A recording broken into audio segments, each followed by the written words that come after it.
It's easy to hear your favorite artist on WFPK from wherever you are. Listen on your smart speaker, live stream from our website at WFPK.org from Louisville Public Media. Are we there? Okay, good.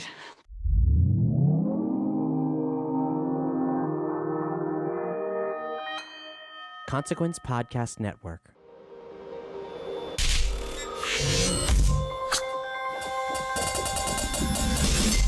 Hey, welcome to another edition of Kyle Meredith with. It's the interview series presented by WFPK at WFPK.org, Consequence, and the Consequence Podcast Network.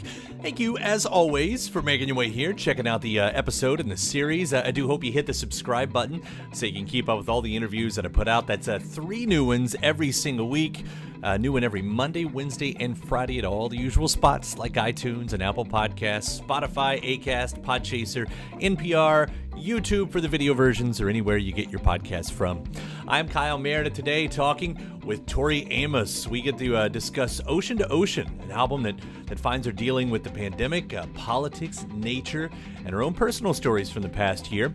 The legendary songwriter also gets into about writing an album with voyages without being able to leave her home, fan expectations, and connecting back to her Little Earthquakes album as a way to heal. Amos also going to tell us about how the muses spoke with her in this latest set, and the reckoning we all have to have when it comes to the nature and the environment. So let's do it. Talking about Ocean to Ocean, it's Kyle Meredith with Tori Amos. Hi, Kyle. How are you? Ocean to Ocean. I know, I think anytime you'd release a record, I would be complimenting you because I'm such a fan. But there's something about this record. There's some, like, I was a big fan of the last one with Native Invader, but there's some magic in here, that is happening. And I know it's not the best circumstances, but I want to tell you that you have made an outstandingly beautiful record once again. Thank you. The goal was to make a sonic potion that would give people hope and make them feel, I don't know, like magic does exist for all of us, even through these crazy times. And I feel that too. And it's almost surprising, I guess. And maybe that's what I'm getting to. You and I spoke last year when we were talking about your book, Resistance. And, you had told me at that point that you were writing and working on this record. And so I think I probably had just some very obvious expectations of what this was going to be, but knowing that since then, even since that moment that we talked, the political nature of the world got darker and crazier. The pandemic raged on. I'm sure this is an obvious question, but so much happened in that time. How did it affect what you wanted to write about? Considering that, as you're saying, you ended up with a record that does have a lot of hope in it. When we talked, I was working on a very different record. And I guess after everything that happened come mid-end of January, I was just at a place whereby those songs weren't resonating anymore. They weren't taking me out of this despondency. And I don't know how I fell into it because the first lockdown, I think I talked to you during the first one, and we were doing, these virtual book signings and kind of grabbing the opportunity with both hands as a family here in Cornwall, like a lot of people were doing. But I think by a year later and everything that had happened, it was cumulative. And so it just seemed I needed to write myself out of where I was. I didn't know how to snap my fingers and get to a place of, as you're talking about, a place of magic, of transformation. So the muses kind of came to me and said, well, then write where you are. So if you're in the muck and you're in the mud and on your knees, then start there. That's our suggestion to you. And that was the beginning of Metal Water Wood. I think, of course, I was expecting, I don't know, what would have been for a lot of artists the big political record, and that those moments are on here. I mean, Ocean to Ocean may be the most direct, at least is how I hear it, how I'm interpreting it. There is that line in there, where have I been when all of this was escalating? And I think, we all had to ask that to some degree, but you were like, it didn't completely take you over. But I guess the question I'm getting here is like that song does still exist here. So when you still speak to that moment, how did you want to speak to it? Well, interesting question, because I think the whole thing did take me over the last, I don't know, 9 months before, I guess my timeline, I need to be more specific. I think I was overwhelmed like a lot of people. By the time end of January 2021 came, it was just like enough. Energetically, a political record, the one that I was writing, wasn't what was making me want to get out of my chair. I just said, I don't want to go play those songs. It doesn't take me to a place where I want to go. I've had enough of that. And I guess I kind of said resistance did her job. That was a job to resist tyranny, to speak out against that, to speak out against wow, cruelty and hurting other people. And so I needed something that was, well, hopefully what Ocean to Ocean became, even though we're speaking about grief and loss and those kinds of things. But there is also transmutation happening and change happening, as hopefully as you listen to it. Absolutely. Does that spill over a little bit into Devil's Bane? And I only, of course, I'm asking because when I hear the words, see the words lies, corruption, sermons, conspiracies, I know what I get from it. Does a bit of what we're talking about spill into that song as well? Well, sure. I think you're spot on with that. I was reflecting our time, but maybe perhaps the songs that I had been writing a year ago were just a bit more literal. And it just became clear that I needed the poetry. I needed nature involved. I needed to tell the story in a different way. And so I love the Southwest. It's one of my favorite places in the whole world, the Southwest in the United States. And I don't know, I think I just missed it so much that I decided to frame that story that needed to be told and reflect our time, but in that particular area in the world. I love how you've talked about in other interviews in the press release too about not being able to travel, but how you traveled. Almost in a similar way, in my family, we got one of those virtual reality gaming systems, the Oculus, and we did a lot of, we went actually travel, Google Maps and stuff like that.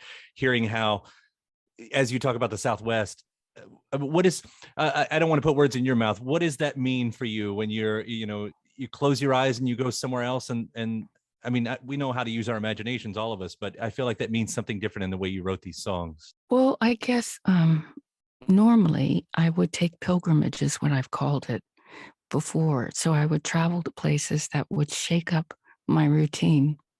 And just by shaking up your routine, then you open a door for anything to happen. And my observations become more keen and I'm more aware. And so that's how I would sort of try and rattle the songs for each album. I take these pilgrimages to different places, or I travel, and I love to travel.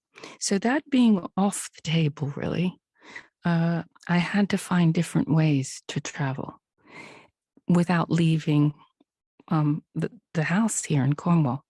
Yes, we could go to the coast, and I did do that, and I was able to do that. And what a coast it is in Cornwall! I mean, it's beyond description. And I hope I was able to try and do it a bit of justice in the songs, her majesty and her beauty. But she's also wild. The coast is wild and rocky, and it's quite a teacher. And I found it really humbling to sort of be in this presence of this, I don't know, this ferocious beauty. It paints. I mean, you always paint a picture. And I say as a compliment, you build a world. You build this world visually. I mean, through your music. Like I see the places as you're talking about. I see the colors, whether you're mentioning colors or not. And I think that's always been one of my favorite things as a fan of listening to your music. Especially on this one, I hope this doesn't come across too corny. spies and forests. And I know some of these times they're a bit of metaphors, which is what I'm getting to as a performer. And I think back to the way you've written about, like, in your DC days when you were playing the piano in these bars and you knew how to work a crowd, as that type of performer. Is there a sense of reading the audience while you're making an album? Because, you do bring up these mystical worlds, and yourself sometimes becomes a mythical character, whether it's the narrator in the song or whatever. Like, do you have that sense while you're creating the album like you would in a live show? Wow, I haven't really thought about that. I did get some letters, to be honest with you. So I got a sense from people about what they were going through, about what they were dealing with on a day-to-day basis, whether it was a young mom who had 2 young ones at home and was working full-time on the Zoom and trying to negotiate that while her husband was working full-time in his room, and just the pressure cooker environment that she described to me. So that challenge was something that I wasn't going through, that particular challenge, but then having empathy for this woman's day-to-day trial. And then there was somebody on the front line who was wearing a hazmat suit that would be there trying to help people. And while she's doing this, people would spit at her, just spit at her. And so all these stories, at a certain point, I realized, gosh, come on, step out of it, Tori. You've got to, you're in Cornwall, and this is a very magical place. The gales can blow and it can be freezing. And it, like I told you, there can be this paradox of this brutal gorgeousness. Those two things can live together. I know it sounds a bit crazy, but this is an unusual land and it has ancient feelings about it. And so once I surrendered to it and just said, okay, you seem to not be locked down at all. You seem to be regenerating. And so I humble myself to you, land of Cornwall, to Earth Mother. And if you'll show me, then I want to try and put this into sonic form.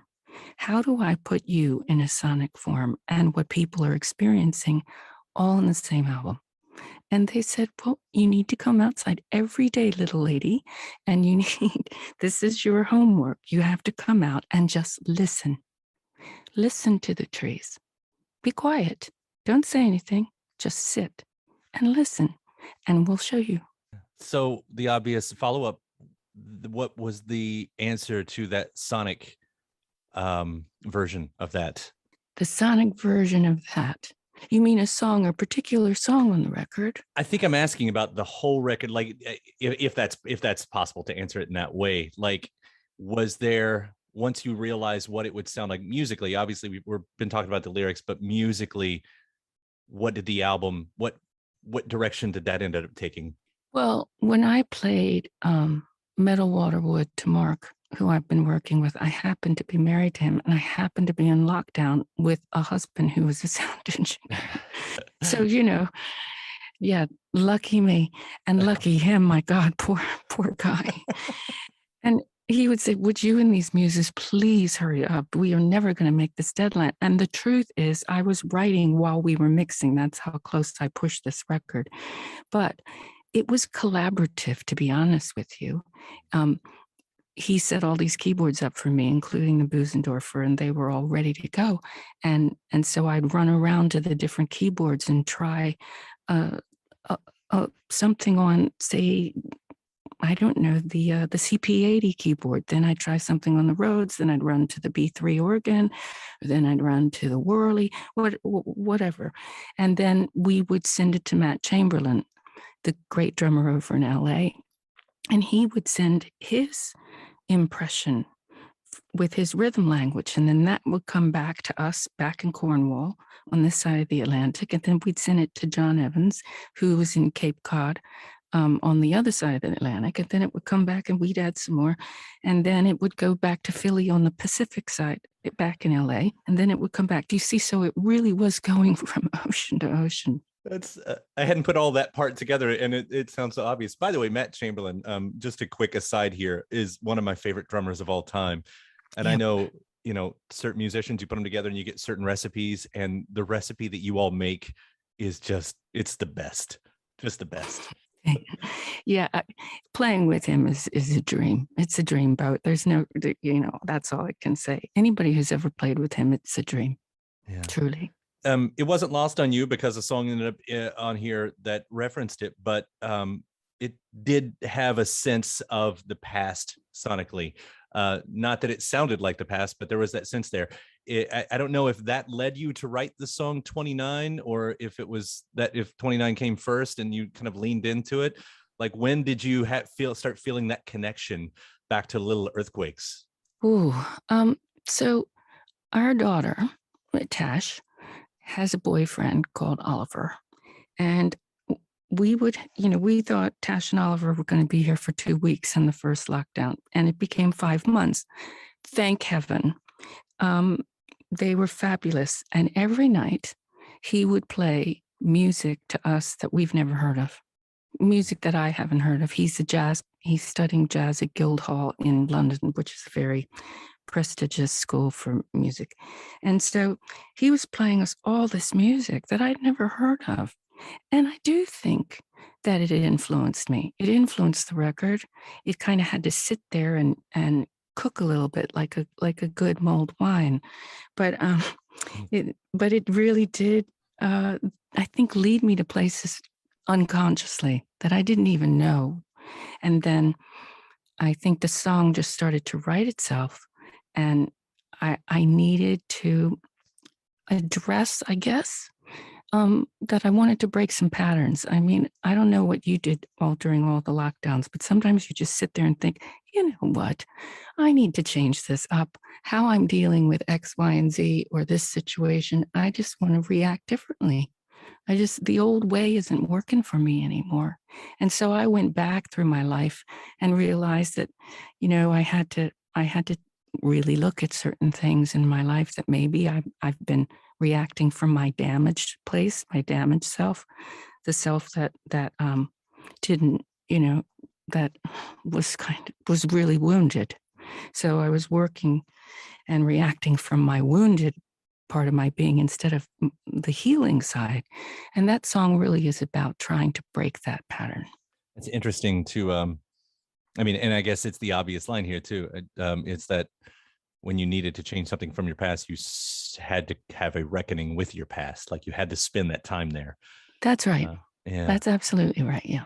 The one thing I meant to ask earlier too is the timing. Well, just the follow-up nature, that this happens to be the record that followed Native Invaders, when we were talking about, humans being the the virus upon the earth. And I think that happened for a lot of artists, in the sense that something they wrote before the pandemic ended up speaking so much to the pandemic. But did you have that moment where you thought, well, that's interesting, because, here we are and the actual virus is now taking over? And I know I'm taking a little bit of liberty with the context of what Native Invaders was about, but it seemed to me that those two did speak together in that way, even if just a little bit. Well, it's the reality is the muses know things and have a consciousness that I can't even begin to figure out what they're up to, what they know, what they don't know, how they time travel. I've been feeling them, and I guess seeing them since I can remember. I'm not just spinning a tale here. I'm telling you the truth, because if I wrote all this stuff by myself, I would but I don't, because I know when I write by myself what it sounds like and what it is. And I can probably write many songs a day that nobody will ever want to hear, trust me. But when they are involved, it's very different. But I don't know what they know, and I don't know what they don't know, because they don't tell me. And they're benevolent, but they can be quite tough. They don't suffer fools. They don't have time. They're like, Tor, we don't have time for your shenanigans. We're going to go see Björk. Okay. So pull it together or we're out of here. And that's how they operate. So I don't know what they knew, but sometimes I do find it a little bit coincidental. Some of their, I don't know, their inspiration, their vision, and I'm just humbled by them, really. Do you notice, have you noticed a difference in the way you spoke about the environment on that record and the way it is now? Because obviously things haven't gotten better. No, they haven't, have they? So for us to kind of really face what is upon us, I know it can be overwhelming for some of us, but we still have to see what's happening before our eyes. And in some parts of the world, we know that some people, they suffered the fires, the tragedy of that, the floods that other people, they've lost people, they've lost their life. And yet, how are we going to turn this thing around? When are we going to hit bottom? I think that's the question that some of the naturalists are asking us, the environmentalists are saying, when is the penny going to drop, team? When are we going to get it? So that we have to shift and change together. And I don't know the answer to that. I don't know the answer, but I do know that the Muses said to me something. They said, listen, if you're going to change your frequency, first you have to acknowledge where you are and then begin, go to the music, Tori, because that's your language. So go there. That's what you know. That's how you move. That's how you travel the galaxy. You could as a child. So you need to relearn that now. So you can't just travel physically, but yes, you can go to the galactic center sonically. Remember, you've done it before. You just need to do it and stop wallowing. I mean, girl, you're drowning in a foot of water. Come on. I am so happy that you do that because what you just said is how I feel better about my days. I look for solace in the music and I look for that magic, and you continue to do that every time. And I'll quickly just point out that you did that even last year. The Christmastide EP was so good and so perfectly timed in what I needed to hear right then. So thanks. That means the world. Thank you. Yeah. Tori, thank you for doing what you do. Ocean to Ocean is so good. And I'm so happy we got to talk about it again. So thank you. Me too. All the best. Now, as I mentioned in this interview, Tori and I last spoke just last year about her book, Resistance, A Songwriter's Story of Hope, Change, and Courage, which is her second biography that found Tori diving into writing during crisis, both collective and personal. So I want to include that interview here for you too. Part 2 of Kyle Meredith with Tori Amos. Hi, Kyle. Is everybody well and safe? You know, as much as we can. I mean, everybody is healthy right now. I hope you all are too. Yes, we are. So we're grateful for that. We're in Cornwall here in the UK. We're in farm country. Yeah, that's where the house and the recording studio, that's where that is. Here in where Mark used to go as a child to the coast with his parents. So this is Mark's casa. So we're the good news is the farmers are up early and they're keeping the supply chain going and giving it their best. People don't talk a lot about the farmers, but I see them out there on their tractors. Oh, they're going to keep the world going. That's for certain right now. Yeah, that's right. They don't get talked about a lot because there's so many other people on the front line that are risking their lives, and of course it has to be acknowledged. But when I see the farmers, and I don't know, there's something in me that says, okay, busy at work. They see a future. They want to make sure that there's everybody gets looked after as best as they can. So that gives me hope. Well, I want to talk about the book. I know, first off, I have to tell you how much I've enjoyed reading Resistance. It's such a unique way to tell this story, and there's so much insight. So thank you first for doing it. You had written a book before, a biography before. I know you talk about, especially towards the end, about your mother kind of encouraging you to go to your songs for remembrance. Beyond that, why did you want to dig deeper? What pushed you to kind of do a second run at your life story? Well, my editor, Rakesh Sachal, who is an amazing person and was involved in the first book that was written with Ann Powers, the journalist. Mm-hmm. So the difference is that Ann did a lot of the heavy lifting on the first book, piece by piece. And Resistance, if you hate it, then guilty. I'm guilty because he was a great editor and pushed me to write it. And he said to me in late 2017, when I was touring the record Native Invader, he came to the New York show and said, I think you need to write a story about the artistic process and writing during crisis.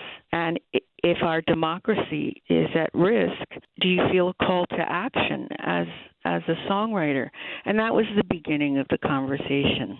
And you talk a lot about that. Really early on in the book, I think you use a term that I really loved about being in opposition to something is to be in a position of power, which is an interesting flip that I don't think I'd ever kind of taken in that context. But that meaning changes throughout the book, too, whether you're talking about politics or whether you're talking about, songwriting or however.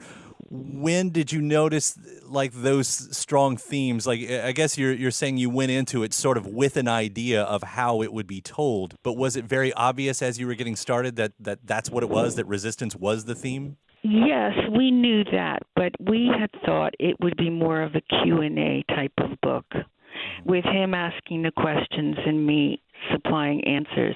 And then we realized that wasn't telling the story that needed to be told, that people needed to travel in a time machine and go back when I was in crisis, personally and collectively with the rest of the world. So the personal crisis of my failure in 1988, when my first record bombed, nobody really knew about it because it bombed so quietly, but it shook me to the core, which created Little Earthquakes, which was the record that took 4 years, and then that really began my solo career, which was released in 92.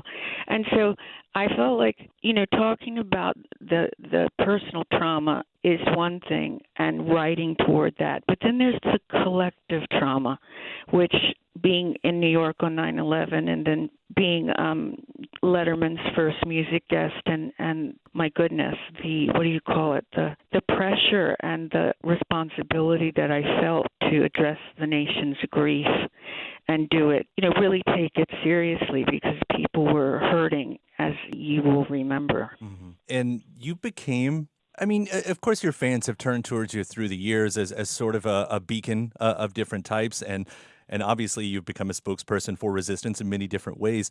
We've had these moments of crisis every decade, it seems, and obviously we're in another one right now.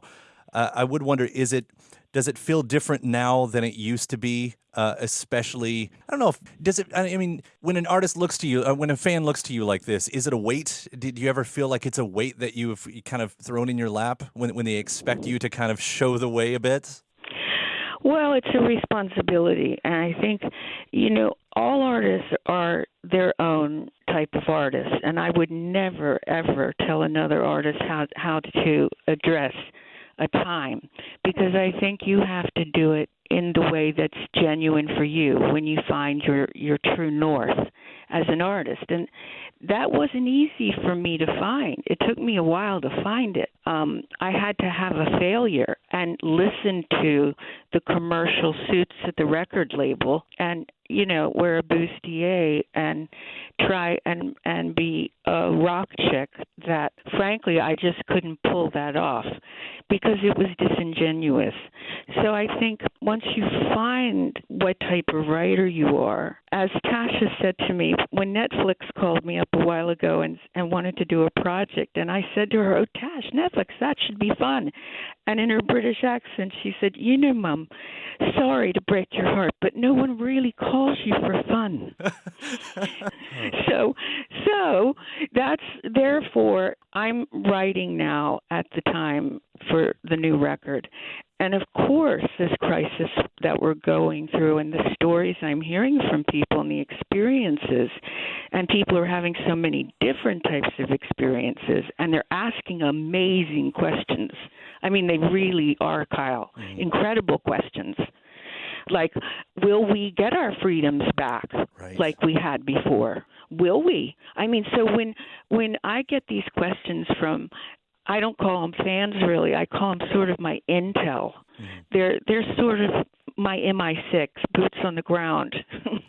And these songs, I believe you've called them in the book to a call to action. Sometimes when the muses are speaking to you in a certain way, it becomes a call to action, which I don't know, might be different when you're writing a song like that than where you would write, something that isn't. I'll generically say a love song or something like that. Are the words chosen differently then?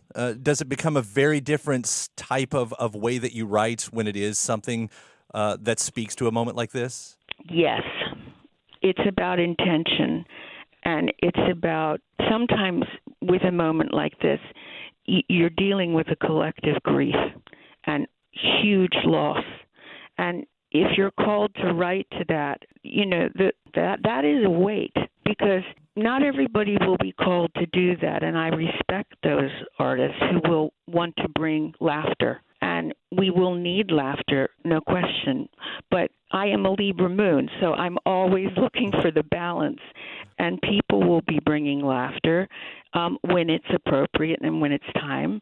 But we also need to address how we got into this situation. And we have to address the corruption, and we have to address the consequences of not preparing when we've been being warned about something like this.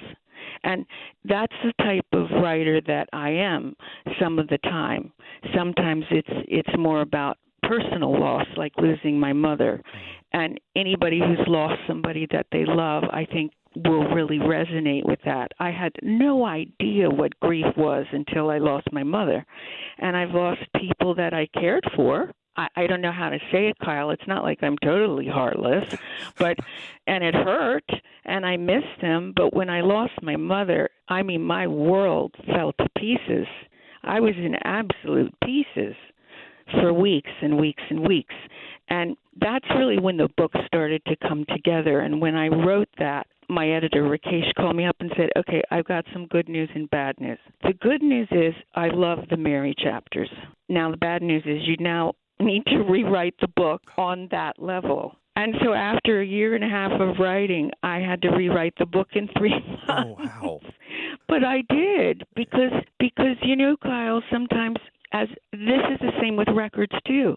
You think you're going down the right road and you think you're telling the story, and then you realize you have that kismet moment. There are those eureka moments where you go, oh my God, that's the energy I need to be working with, that kind of passion for my subject.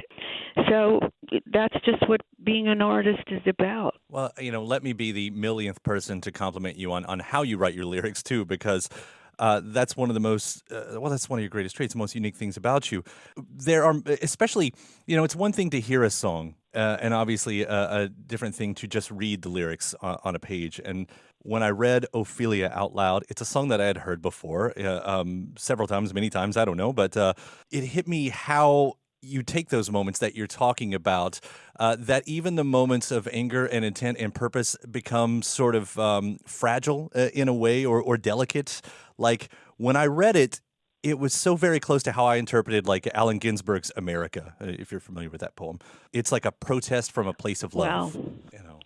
Wow. Well, that's quite a compliment. That's very humbling.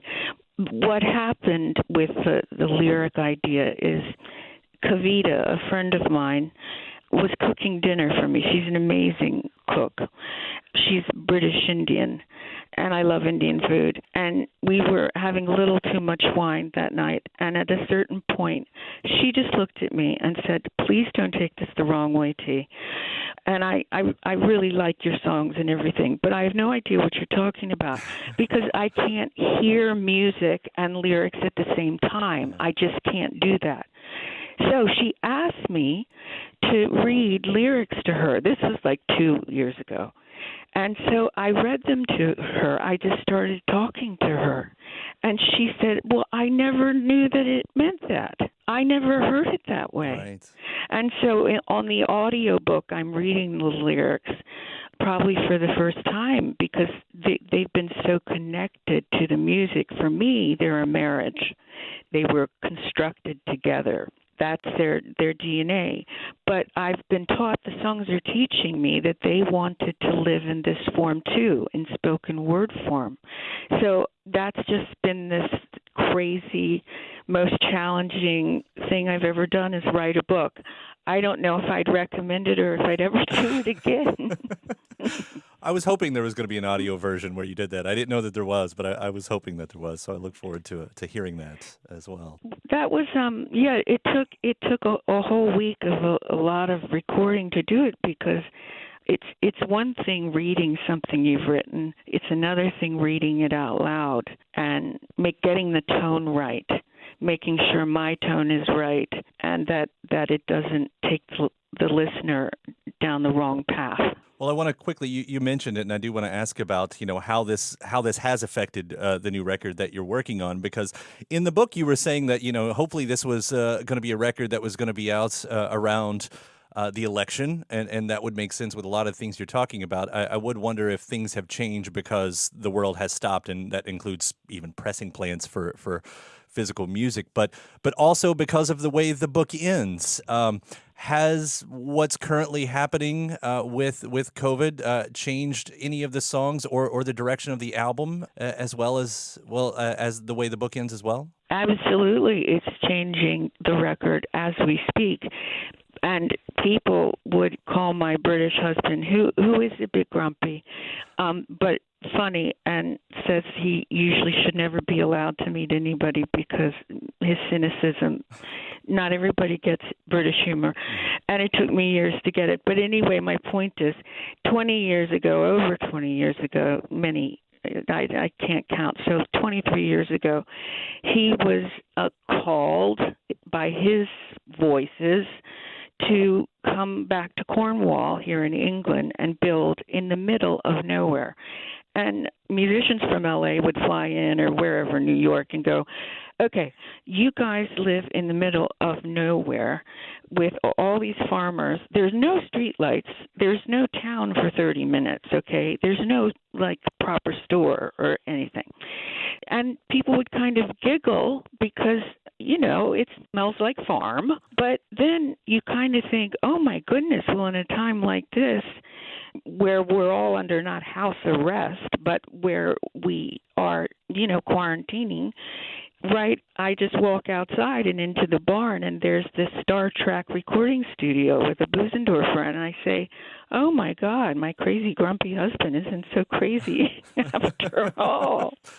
So, of course, the record's changing. How could it not if you're going to write towards what people are going through right now, which is, you've talked about we face crises before, but this is affecting people on every level, and it has to be. I think it's an opportunity for artists to hear what people are going through and to try and put that into their art form. Well, I look forward to hearing how that all results. And the last time we talked to a Native Invader, I complimented your husband's guitar playing on Up the Creek as well. It's still a high note for me. So grumpy or not, I love the way you all work together. It's always. Well, I'll tell him that. Maybe he'll make me a nice margarita after I tell him that.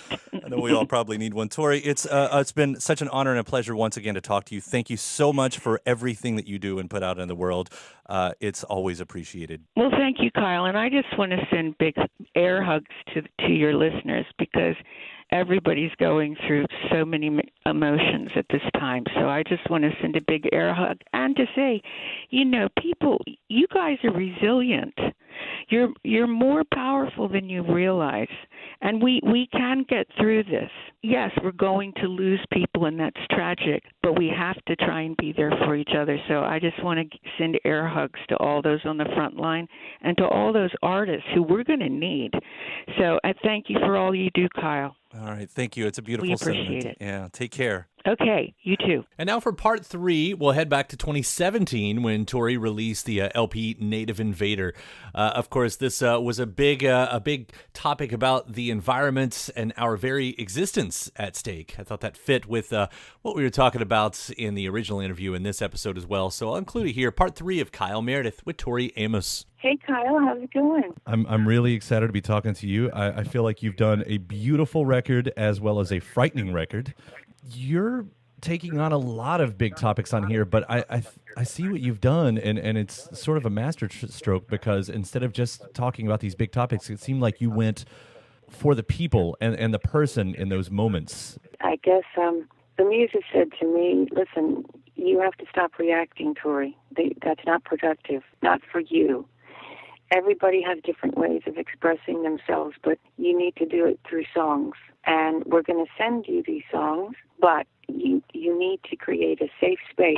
You need to be a safe space, T, because we're sending you a sonic secret garden, a sonic wildwood. And that means that within it, there'll be things that people can take from this sonic world, that may be resilience, maybe questions, but it's not going to be destructive. We're not planting destructive seeds, and we have to outcreate this destructive energy. I was thinking, when you get online and everything, it's just so much noise that's happening when everyone's arguing, even amongst themselves. But with this record, it's almost like you could see the whites of their eyes. It's not just everyone screaming; it's actually a conversation. And I guess that's so important when you're making art. Well, yes, because somebody said to me, I'm losing friends, and I've lost myself to being consumed on certain days. And I could feel the tears and the emotion, and it seemed to me, well, all right, we all have to remember that we're all creative forces. It might be that somebody's creative in the kitchen, or a gardener, or they write stories, or it could be many different ways of creating. But when somebody said, this friend, I'm losing this friend because I don't know who they are. They're so angry now. I can't find my friend anymore. And I found that incredibly heartbreaking. And those kinds of stories ended up in songs on Native Invader. I mean, I've gone through the same stuff with my family. It was so weird and rough, beyond what I've ever experienced. Papa said to me, my grandfather in the 60s, he said to me, we haven't recovered as a community, as a family, not just our family, but America hasn't recovered yet from the Civil War in the 19th century. And this was in the 60s, 100 years later. And that is really something that's come back, his voice telling me that. Because I haven't seen this energy in my life. I'm 54 now. And yes, in the late 60s, we had division and there were tensions and it was divisive. But there seems to be something else, a different quality, almost, whether it's fear-based, because hate usually is a place coming from fear. Fear of the other. Fear of something not a reflection of you.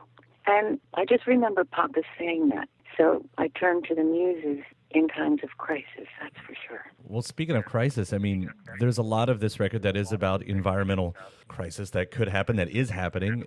Does it add any weight that all this is coming out at the same time that something like Hurricane Harvey, has wreaked havoc over the South? I mean, is it one of those moments like, can't you see what's happening? Well, we've all been watching from London, the tragedy of Houston and the other cities affected by Hurricane Harvey. And what you ask yourself, what will it take to get to people that we have to not deny anymore, that we are in crisis and we have to act. So that's just what we need to do now. I mean, here in Kentucky, Louisville is a blue town in a red state, but it seems like we all band together. And no matter how big we shout, there's this one guy who just doesn't listen and nothing changes. And it's very frustrating. It makes me start thinking about the whole thing about, thinking globally, acting locally. It's just turning around and trying to fix the space that you're in. Yes, but it seems as if our teenagers are waking up, and I take heart in that. After the states pulled out of the Paris Accord, Tash looked at me and just said, "Mom, grown-ups are messing with my generation's future and could be killing our future." And I said, "Yes, I understand what you're saying." And she said to me, "Well, we have to do something." So we joined forces. She's singing on Up the Creek, and it was really inspiring to see the world from her eyes and her passion, her commitment. By the way, so we've been playing Up the Creek in like heavy rotation for 2 or 3 weeks already. And it wasn't until studying for this interview last night that I realized that she even sings on it.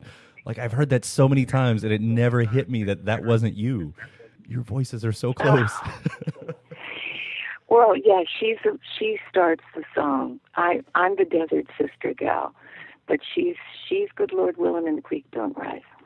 It's amazing how well you two blend together. I mean, now that I hear it, now that I know it, I completely hear it. Well, we jam a lot together, if I'm honest with you. We enjoy jamming. And she'd been playing the acoustic guitar for a while, but she discovered her dad's pedals and his Marshall stack of speakers. And so she's been wailing on an electric guitar now. So her style is starting to change. Change very quickly. And by the way, props to your husband. The guitar playing on this is pretty mesmerizing as well. Is that also him on the Up the Creek as well? Oh, yeah. Just shreds in all the right moments. Like, playing with that title a little bit, I've heard you talk about it sort of in as much a positive light as a negative light. And it is interesting to play with it. And I dare use the word fun when we're talking about topics like this. But in this very specific sense, it is very fun to play with that title, especially when you're looking at it, nature versus historical human moments, but it all seems like it equals to we're killing ourselves. Native invader, from different perspectives, means different things. Mary had a stroke, and that is a native invader, and there's no positive side to that. Tash is also a native invader, having sort of squatted in mommy condo for 9 months, rent-free. But that was a win-win, a symbiotic relationship. So sometimes, depending on what lens you're looking at the words native invader, it can seem like a paradox and that those two can't live together. But actually, we have to reinvade certain words like freedom, certain words like liberty. We have to reinvade, find their DNA, replant that DNA, those seeds, put them deep down into earth and let them take root. It's hard to stay optimistic, but it sounds like you're optimistic, and I'm going to try to hold on to that. You know what? We have to believe in the youth. Juliana versus the United States woke me up. The Benjamins woke me up. Benjamins can be women, young women, as well as young men. And they were sending me messages through people. Did I understand what was going on? Did I really understand? Not about one person or two people, but did I understand the consequences for our planet, for our youth, for ourselves, clean water, what that means? And so what has encouraged me, Kyle, is that the youth are waking up and are taking their planet back. Yeah. The militia of the mind, they are rising. Yeah. I'm encouraged by them. I'm encouraged by their commitment to their planet and their philosophy and responsibility, choosing. They're going to make life choices. They are going to. And what I'm seeing is they're making choices because they want a healthy planet. It is a crisis point. They know they're in crisis. But what I'm seeing is they want to act and want to make a change and be that change. Well, powerful words, and I think that's a good place to kind of wrap it up here, too. I really appreciate talking to you today, Tori, and you taking the time. And this record, like I said, is just fantastic. I've loved every bit of it. Thank you, Kyle. Thanks for having me. No problem, and we'll see you around. Okay, rock on. And again, my thanks, Tori Amos. The new record is called Ocean to Ocean. Thanks to you for making your way here, checking out the episode. Please do hit the subscribe button before you get out. Again, iTunes, Apple Podcasts, Spotify, Acast, Podchaser, NPR, YouTube for the video versions, or anywhere you get your podcast from. Subscribe to Kyle Meredith With for 3 brand new interviews every single week. Then after that, head over to WFPK.org, where I do a show Monday through Friday, 6 p.m. Eastern. It's an hour full of song premieres, music news, anniversary spins, and bonus interviews. It's Monday through Friday, 6 p.m. Eastern at WFPK.org. Consequence has your music and film news. You can also find me on the social media spots. That's Instagram, Facebook, and Twitter, all 3 of them at Kyle Meredith. Over on TikTok at Kyle M. Meredith. The M stands for mandatory. Sure, that works. I am Kyle Meredith. That does it for another edition. I'll see you next time.